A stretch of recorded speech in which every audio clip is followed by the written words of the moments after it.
Olá, bem-vindos ao canal de Deus para nós. Através deste canal, tenho certeza que Deus irá falar com você. Esse canal tem por objetivo ajudar e orientar todos que desejam chegar ao céu. Que Deus abençoe a todos e que todos estejam na paz do nosso Senhor Jesus. Eu decidi reagir a esse vídeo, que eu recebi de um amigo. E achei interessante aí, está pondo meu ponto de vista. Eu não tenho intenção, de ofender ninguém. Eu amo aos irmãos católicos, mas porém, eu acho que a gente precisa esclarecer a verdade, Jesus disse: conhecereis a verdade vos libertará. E muitas pessoas eu vejo que estão no engano. São boas pessoas, estão com o coração sincero diante de Deus, porém estão no engano. Então aquele que achar que aquilo que eu falo não está correto, é só ir na Bíblia e pesquisar, até porque eu procuro colocar tudo com base bíblica. Então eu vou começar colocando aí, o vídeo do católico com a reação dele sobre o que o rapaz questionou ele e também os meus comentários juntos, ok? Olá, queridos amados irmãos e irmãs, salve Maria Santíssima, a paz esteja em nossos corações. Aqui quem fala é o missionário Daniel Silveira. Bom, hoje pela manhã eu recebi umas mensagens de um protestante, querendo entrar em debate comigo. E eu vou estar aqui mostrando a vocês como que foi, espero que seja para o engrandecimento da nossa fé. Eu não tenho o objetivo de atacar ninguém, que Deus abençoe. Ele começou e eu dei as respostas aqui, e vocês vão perceber aí pela mudança de voz. Bom, pelo meu entendimento aqui, o católico já começou errado, porque ele deveria começar no nome de Jesus ou no nome de Deus. Maria não é um Deus, Maria não tem nenhum poder espiritual, não recebeu nenhum cargo. Você vê que Jesus escolheu 12 apóstolos, Maria não era ali nada, ela era simplesmente a mãe de Jesus, teve uma grande honra. Isso aí, ser mãe de Salvador não é pouca coisa, mas Deus não deu a ela nenhum cargo, nenhuma recomendação de que fizéssemos nada em nome dela, nenhuma saudação a ela, nada. Então eu vejo que começar aí já dando essa honra para Maria no lugar de Jesus, por exemplo, já está errado.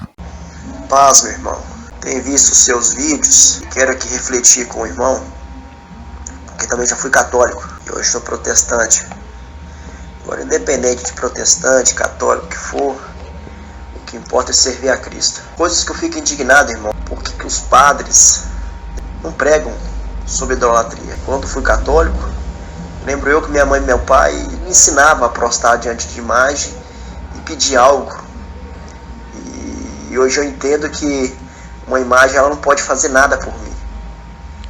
E sim, quem pode fazer é Cristo. Por que eles não pregam Êxodo 20, os mandamentos? Eu vejo que o protestante começou um pouco errado aí, Ele falou que os padres não pregam contra a idolatria. Na verdade, eu sei que os padres pregam contra a idolatria.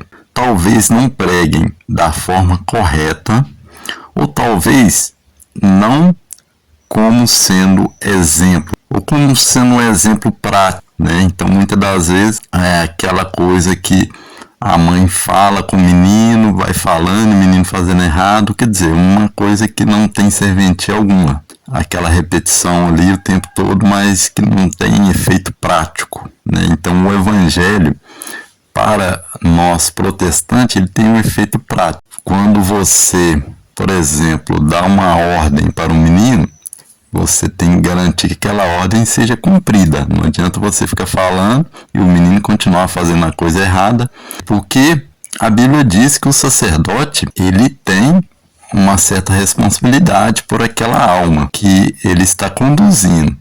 E se ali naquele templo, por exemplo, está cheio de imagem, que ele também tem uma responsabilidade sobre cada imagem daquela que está posta ali, e ele vê as pessoas fazendo errado diante dos olhos dele ali, e explica e vê que não está surtindo efeito, ele tem que tomar alguma providência, já que é alguma coisa que está ao alcance dele diante dos olhos dele. Ora, a Bíblia diz que se você que tem ciência estiver sentado na mesa dos ídolos, comendo o que é sacrificado aos ídolos, seu irmão fraco vier e ver você sentado ali, será induzido a consciência dele a fazer o mesmo.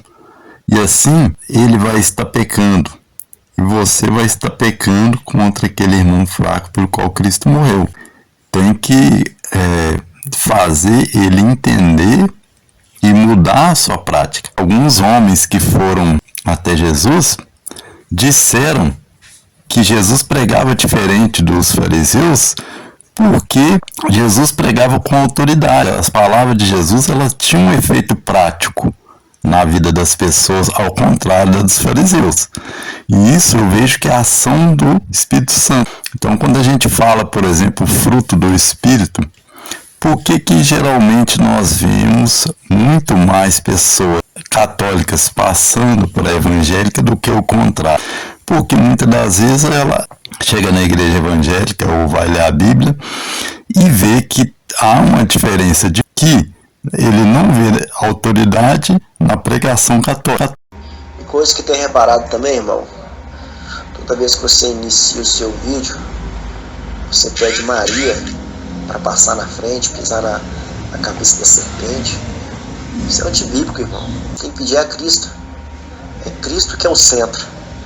Aqui o evangélico até que fez uma pergunta muito boa, porque a gente vê por parte da Igreja Católica uma tentativa de colocar Maria milhares de degraus acima do que ela é. Ela sim foi uma grande mulher, teve a felicidade, a honra de trazer Salvador ao mundo, porém acaba que os católicos tentam sempre colocar ela até como uma deusa, em pé de igualdade com o próprio Deus, porque é papel de Cristo pisar na cabeça da serpente. Olá, querido, a paz esteja em teu coração. Eu já comecei aí, irmãozão. Desejo a você uma tranquilidade na alma pela ação da graça do Espírito Santo. Primeiramente, eu quero lhe dizer que lhe amo em Cristo e que para mim é uma alegria estar aqui dialogando com você. Eu quero te esclarecer primeiramente uma coisa antes de qualquer argumentação. Nós católicos não acreditamos unicamente naquilo que está escrito ao pé da letra na Sagrada Escritura, até porque seria uma falta de lógica acreditar na Bíblia Sagrada como palavra de Deus e desacreditar da Igreja definir o cânon das Sagradas Escrituras. Então, como é que eu vou crer na Bíblia como palavra de Deus e desacreditar da Igreja? A Igreja, para nós, é a coluna e sustentáculo da verdade, conforme diz 1 Timóteo 3,15. Então, nós católicos acreditamos na interpretação sagrada que vem de 3 pilares: da tradição, da Sagrada Escritura e do Sagrado Magistério.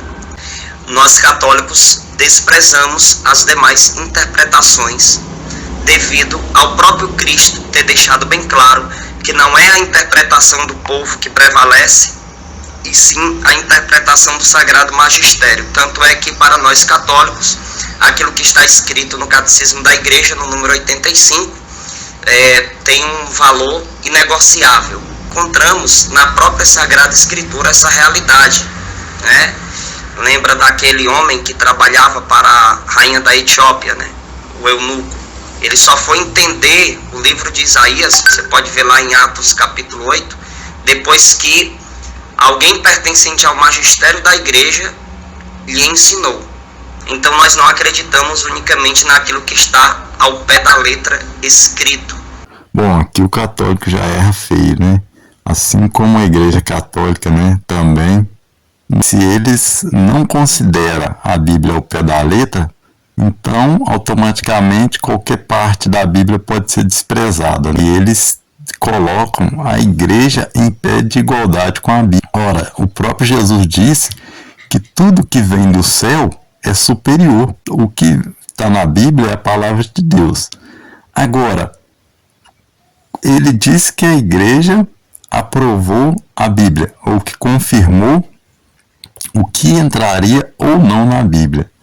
Ora, isso só foi possível graças à ação do Espírito Santo naquele a quem receberam a missão para fazer essa obra, mas aquilo foi uma exceção. quando ele fala, por exemplo, né, da intercessão de Maria, aquilo foi uma exceção, não uma regra. Então eu vejo que a Igreja Católica ela erra muito nas interpretações da Escritura por falta de uma ação do Espírito Santo. Então ela vai pegando exceções e colocando como regras, né? É só você olhar a Bíblia como um conjunto, você vai ver o que é exceção e o que é regra, o que é mandamento e o que não é. Então, quando foi encerrado ali o cânon sagrado, ali findou, ali não há espaço para fazer mais puxadinho. Eu vejo que muitas das vezes, quando a igreja se deparava, ou até hoje se depara com algum problema, que a Escritura está contra, ela arruma um jeitinho brasileiro para burlar aquelas regras, se apoiando numa regra que ela mesma criou, que é a tradição da igreja. Então, eles podem pegar uma coisa antibíblica, não, mas é tradição, então nós aprovamos.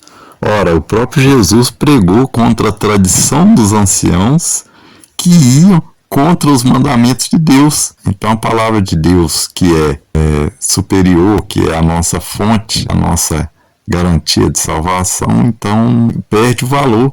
Dizer que a explicação de Filipe só teve validade porque ele fazia parte do magistério, que no primeiro momento ali, sim, mas quando a igreja espalhou, as pessoas fugindo da perseguição começavam a pregar o evangelho em várias outras cidades e regiões. A carta lá de Apocalipse, né, a parte que fala lá, a carta às 7 igrejas, então a gente vê igrejas totalmente diferentes. Se a gente pegar a igreja de Laodiceia e a igreja de Filadélfia, a gente vê igrejas antagônicas. As 7 igrejas todas eram de Cristo, até os erros e acertos das igrejas eram diferentes. Então, esse argumento de que tem que ter uma igreja única, centralizada, num Papa, já cai por terra com essa passagem. Para quem não sabe, Jesus é a própria palavra de Deus. Jesus é o verbo, ou seja, a palavra que se fez carne e habitou entre nós.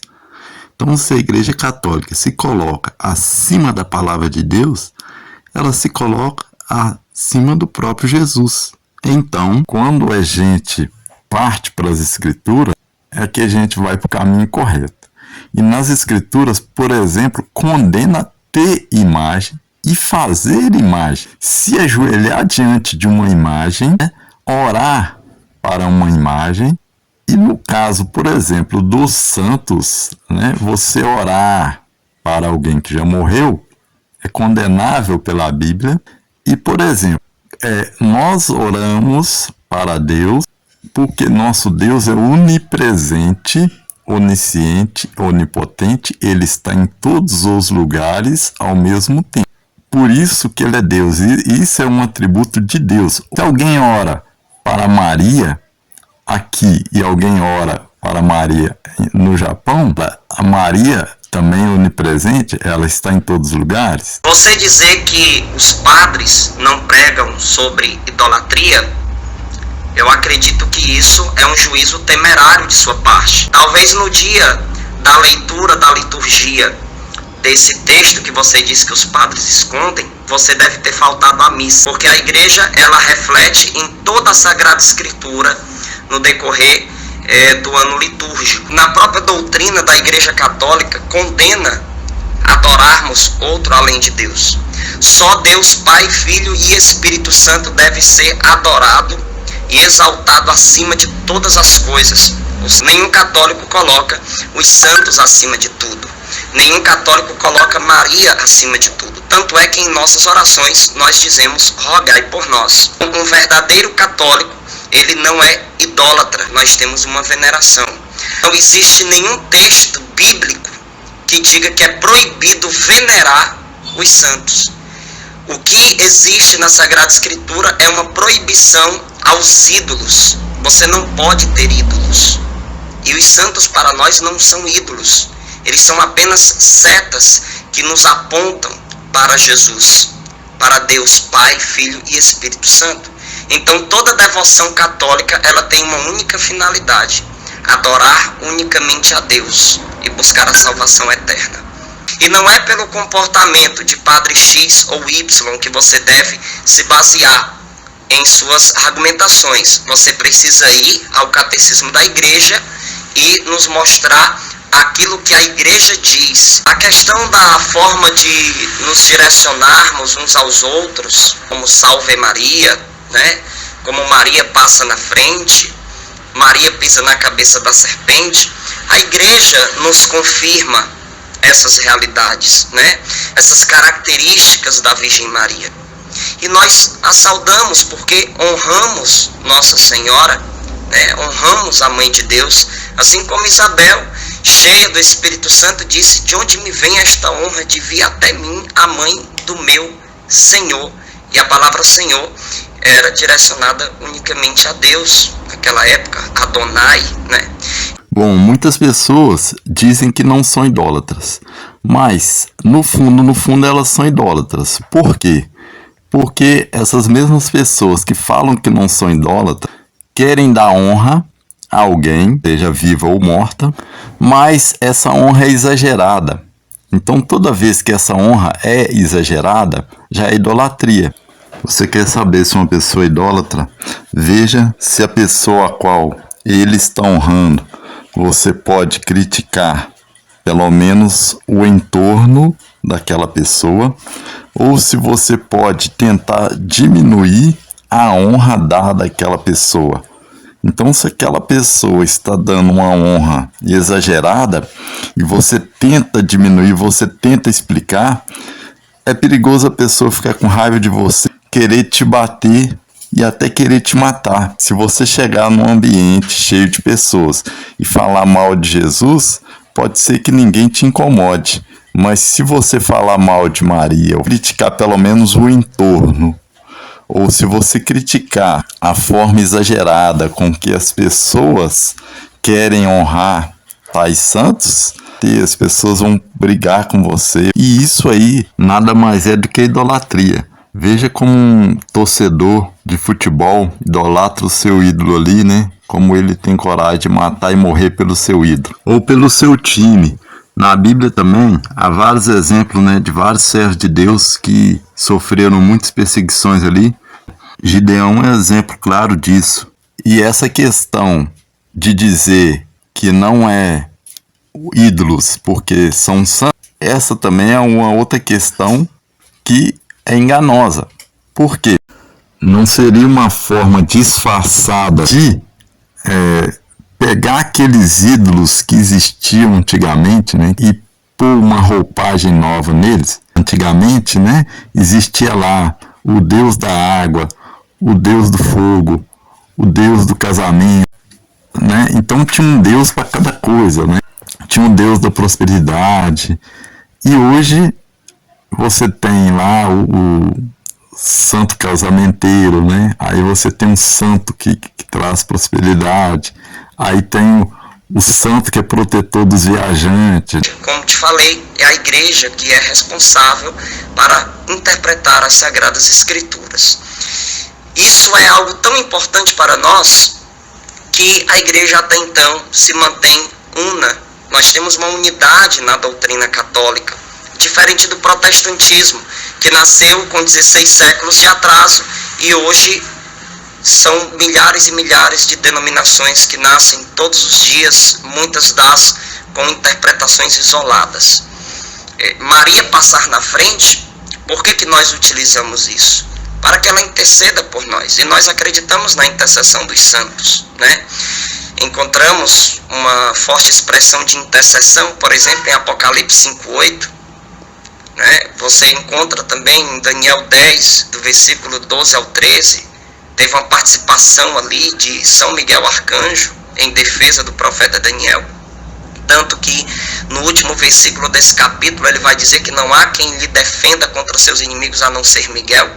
Então se isso fosse errado, Daniel teria que ser acusado de idolatria por reconhecer que Miguel era seu único defensor. Ele não quis elevar Miguel acima de Deus. Ora, essa intercessão que ele está falando de Miguel, na verdade foi uma intervenção, mas o profeta Daniel, ele não orava para Miguel. ele orava a Deus diretamente. Agora, Deus que enviou Miguel, e o Miguel, ele interveio, né, junto ao anjo Gabriel, né, que estava ali preso, com a resposta de Daniel, mas em momento nenhum nós vemos na Bíblia alguém orando para uma pessoa ou para um anjo, para esse anjo interceder a Deus, né? Então, a gente ora diretamente a Deus, né? Em todas as escrituras nós vemos centenas de orações e todas são direcionadas a Deus. Agora, se é anjo que vai levar, ou se essas orações vão subir de outra forma, isso aí é uma decisão única e exclusiva de Deus. Você pegar uma passagem bíblica dessa para tentar implantar uma doutrina é totalmente errado. Em todas as escrituras, quando diz para nós orar, fala para nós orar a Deus em nome de Jesus. É a única coisa que está pedindo e ordenando nas escrituras. Em momento nenhum, lugar nenhum das escrituras manda orar a outro a não ser a Deus. Ele continuou, irmãos. Vamos ver a fala dele agora. Paz, meu irmão. Você falar pra mim que eu fugi no dia que estava ministrando a missa, claro que não. Todo dia era a mesma coisa. O culto não era para Cristo. O culto sempre foi para Maria. Que você saiu da igreja Assembleia de Deus, voltar para a igreja católica, para mim você foi expulso. Então você procurou um lugar onde você ia ser bem aceito. E lá na igreja católica, com certeza você vai ser bem aceito. Não é um lugar que não bate contra o pecado. A pessoa pode cear de qualquer forma que quiser. Louva a Deus por Deus ter me tirado desse lugar. Toda a honra e toda a glória pertence a Deus. Fala para mim um versículo na Bíblia. Fala de algum prodígio, de algum milagre que Maria fez dentro da Bíblia. Se você conseguir provar isso para mim dentro da Bíblia, eu viro católico de novo, irmão. Então a gente tem que adorar e dar glória a quem merece glória. Tem que dar honra a quem merece honra, que é Cristo. A Bíblia fala, meu amado, que há um só mediador entre Deus e o homem. E esse homem é Cristo. É só Cristo que intercede por nós. Você falar para mim que Maria intercede por nós, tá de brincadeira. Onde está isso na Bíblia? Né? Depois daquilo que eu te falei, você começou a demonstrar uma falta de concentração extrema no que eu falei. Tá vendo como você está sendo movido pela soberba de vitória? Você está conversando comigo, irmão, não para tentar aprender alguma coisa, certo? E nem para ensinar. Você está querendo passar por cima de mim. Tanto é que você nem prestou atenção no que eu te falei. Eu não disse que você fugiu da missa no dia que a liturgia abordou o texto de Êxodo 20. Eu disse que você deve ter faltado. Outra coisa, que você disse que a centralidade do culto católico é Maria. Meu Deus! Quanta desonestidade intelectual de sua parte. A Eucaristia para nós é o centro. E para nós a Eucaristia é Jesus, conforme diz em João, capítulo de número 6, a partir do versículo 48. Onde o próprio Cristo diz: eu sou o pão vivo que desceu do céu. Eu desafio você a me mostrar um documento da igreja que diga que a centralidade do culto católico é Maria. Você disse que a igreja católica não bate de frente com o pecado. Que tremenda desonestidade. O catecismo da igreja católica fala sobre castidade, fala contra os vícios. A igreja não dá brecha para isso. A igreja bate sim de frente contra o pecado.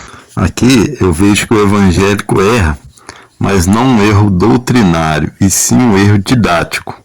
Porque, na verdade, a Igreja Católica realmente bate contra o pecado.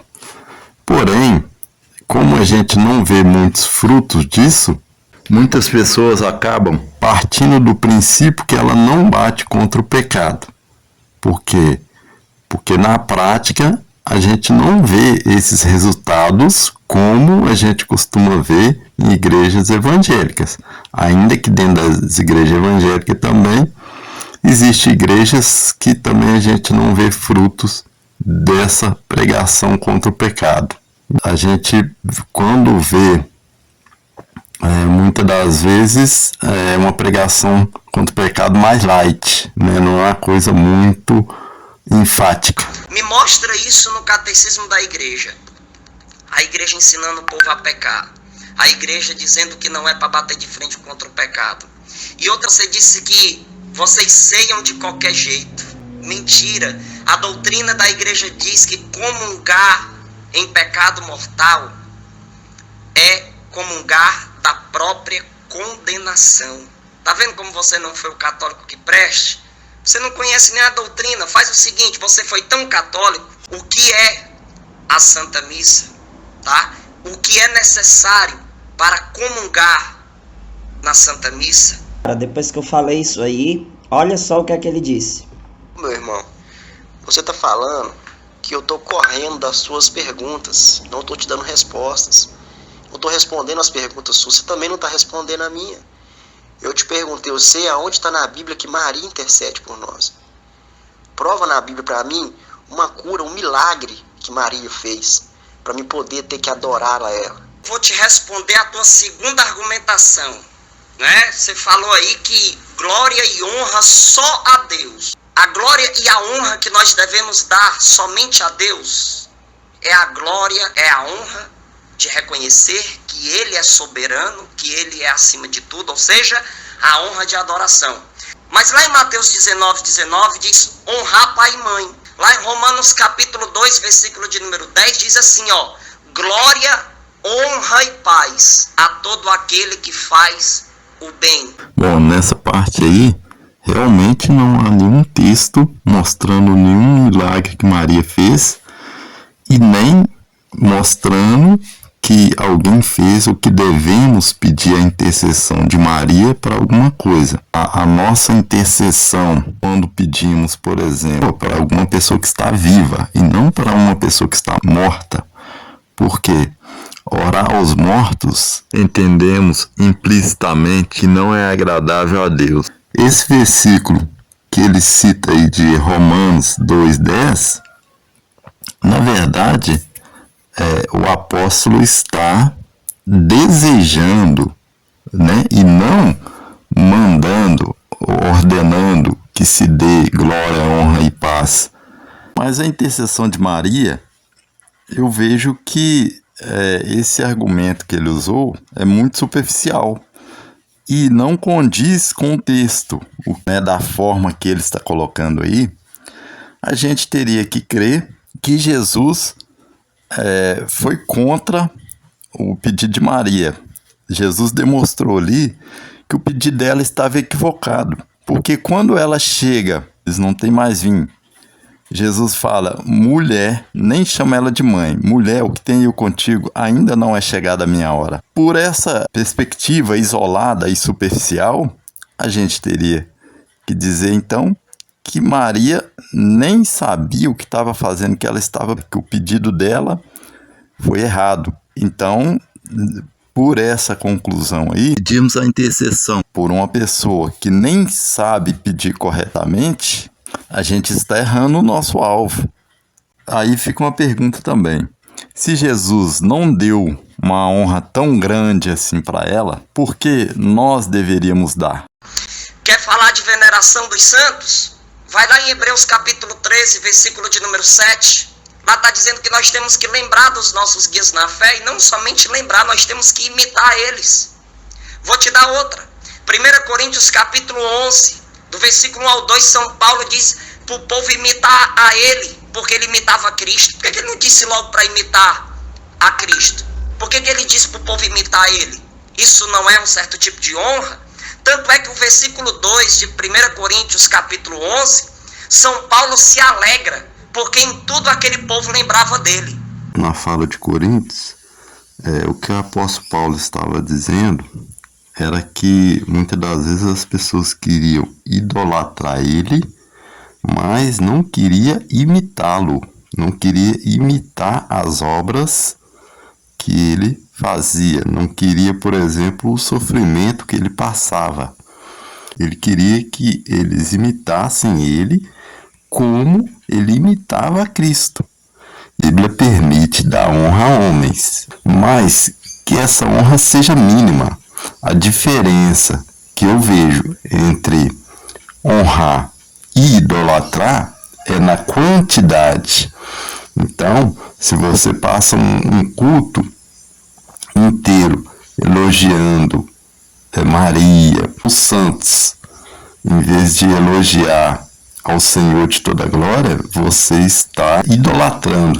Vou, a título de exemplo, aqui dar um número, né? A honra para o homem seria de 0,5%, né? E de Deus ali 99,95%. É um número só aqui, por exemplo, não quer dizer nada disso, né? E aí você dá 50% para o homem, você dá 90%, né? 99% para o homem e 1% para Deus, quer dizer, aí você já inverteu. Eu vejo que nesse ponto que é a idolatria. Então, o problema eu vejo que está em oferecer cânticos, se ajoelhar diante de uma imagem e também fazer orações, né? Pedir ajuda a um morto, né? Porque a Bíblia fala que aquele que morreu cessou, está aguardando o dia do juízo. Então, é diferente a gente pedir oração a um vivo. Isso aí, né, na Bíblia está cheio de exemplos, né? O próprio apóstolo Paulo pediu orações para os irmãos. Isso faz parte da igreja, da comunhão entre os irmãos, né? Agora é diferente você pedir uma intercessão para um morto, coisa que você não vê na Bíblia ninguém pedindo. Na época, por exemplo, dos apóstolos ali, eles podiam ter pedido então para Moisés, Elias, para interceder por eles, para ajudar eles em alguma coisa. Então nunca em toda a escritura você vai encontrar isso. Você disse aí, na tua segunda argumentação, que Maria foi uma mulher qualquer. Mentira! Me diz um texto bíblico aonde fala que um anjo chegou e disse que é caritamene, ou seja, ave gratia plena, no português, ave cheia de graça. Me mostra aí um texto aonde diz que alguma mulher foi bendita entre todas as mulheres. Como é que você diz que ela foi uma mulher qualquer? Se Isabel, cheia do Espírito Santo, disse: de onde me vem esta honra de vir a minha mãe do meu Senhor? Como é que é uma mulher qualquer? Como é que você fala isso? A própria Virgem Maria diz que todas as gerações irão lhe proclamar bem-aventurada. Está lá no versículo 48 de Lucas 1. Aí você me pede para mostrar um milagre feito por Nossa Senhora. Você quer milagre maior do que ela em seu ventre ter gerado o sangue que foi derramado no madeiro para salvar a humanidade? Ali foi um milagre, né? Aí você vai dizer: mas não foi feito por Maria, mas teve a participação dela em união com o Espírito Santo. Você quer milagre maior do que esse? Você quer milagre por intercessão da Virgem Maria? Vai lá em João 2, nas bodas de Caná, foi ela quem pediu. Nesse ponto, tem mais colocações erradas aí. Essa questão de ser cheio de graça, Romanos 5,20 vai dizer que onde abundou o pecado, superabundou a graça. Então, na verdade, todo aquele que se propõe a servir a Cristo, que aceita que Jesus é o seu Senhor e Salvador, ele vai ser cheio de graça. Então não é uma exclusividade para Maria. Nós entendemos sim que ela é uma pessoa especial, mas também os católicos aumentam demais essa áurea. A própria Maria, em Lucas 1,48, fala que Deus se atentou na baixeza da sua serva. Então a própria Maria se via como ninguém. A questão de ser bendita, também todas as pessoas que servem a Deus verdadeiramente são benditas. E ele diz que não há na Bíblia exemplo Jael, em Juízes 5:24, é chamada de bendito sobre as mulheres, tá? Tipo, acima. Ser bendito é ser bem falado, ou seja, Maria é bem falada. Eu vejo Maria não é mal falada entre os evangélicos, ela também é bem falada. A gente só dá a ela a honra que ela merece, não a mais do que ela merece.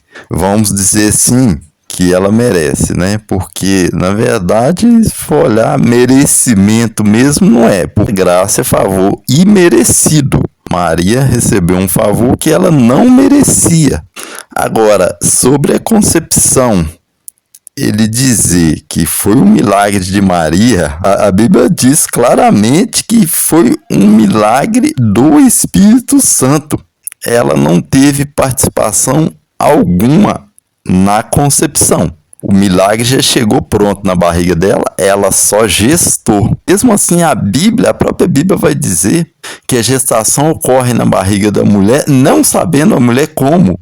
Então, até isso é parte de um milagre feito por Deus, porque as mulheres não têm como fazer nada por aquilo que está acontecendo ali. Então, Maria, ela não usou de milagre para melhorar a gestação, para fazer qualquer coisa. Se fôssemos olhar o mérito de Maria, seria, na verdade, após o menino nascer, para amamentar, para trocar fraldas. Você falou sobre Jesus ser o único mediador entre Deus e os homens. Esse texto está lá em 1 Timóteo, capítulo 2, versículo de número 5.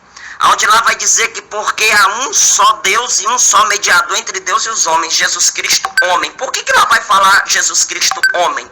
Porque essa mediação não é questão de oração, meu filho. Aqui é a mediação do sacrifício de nosso Senhor Jesus Cristo na Santa Cruz. Não é de oração. No versículo 1 diz: acima de tudo recomendo que se façam preces e orações, súplicas, ações de graça por todos os homens. Se só Jesus é o único mediador entre Deus e os homens, o seu pastor não podia orar por você, eu não podia orar por você. E o versículo 6 vai dizer que essa mediação é referente ao sacrifício de Cristo na cruz e não na questão de oração. Até porque nós encontramos intercessão de forma bastante clara lá em Apocalipse 5:8. São Miguel Arcanjo, por exemplo, lá em Daniel 10, intercedeu pelo profeta Daniel. Ou seja, veio em seu auxílio. Aí você diz que intercessão dos santos não tem na Bíblia.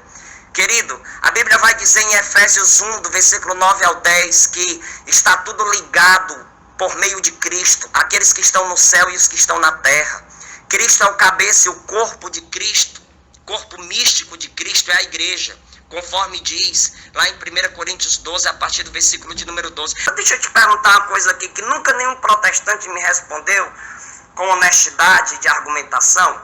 O protestantismo, a sua teologia sistemática, formulada com 16 séculos de atraso. O protestantismo começou em 1517 com Martinho Lutero. Até o próprio Santo Agostinho chegou a dizer que se os evangelhos não levassem ele a crer na Igreja Católica, ele não acreditaria nos evangelhos. O protestantismo hoje não tem uma única doutrina. Lutero tentou fazer uma coisa e não conseguiu, outro veio e tentou fazer outra, e outro chegou e fez outra, e assim o protestantismo hoje, ele tem mais de 60 mil denominações. Olhe lá se não já tiver passado muito disso, não sei, porque todo dia abre uma, fecha outra, né? Então, se você acredita que o protestantismo está com a verdade, deixa eu te perguntar uma coisa, o que aconteceu no cristianismo durante 16 séculos? O diabo prevaleceu? Jesus errou quando disse que as portas do inferno nunca iam prevalecer contra a igreja? Aonde é que estava a teologia sistemática infalível durante todo esse tempo? Me responde isso. Então nós católicos acreditamos firmemente na intercessão da Virgem Maria, porque a igreja nos confirma esta realidade. Tá? Então nós não acreditamos unicamente no que está escrito ao pé da letra e nem nas nossas próprias interpretações, porque nós acreditamos que é a igreja que tem que interpretar.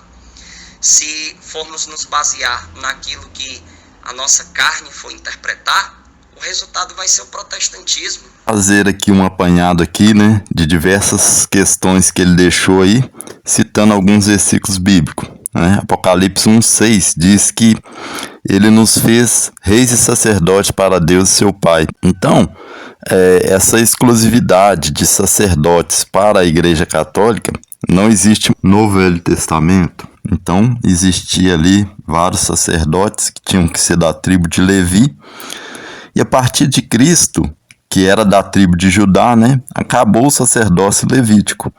Então todos são reis e sacerdotes. Não existe mais essa exclusividade como tinha ali de uma tribo. Romanos 11:3 e 4, o profeta Elias falando, né, Senhor, mataram os teus profetas, derrubaram os teus altares, e só eu fiquei e busco a minha alma. Mas o que lhe diz a resposta divina? Reservei para mim 7.000 varões que não dobraram os joelhos diante de Baal.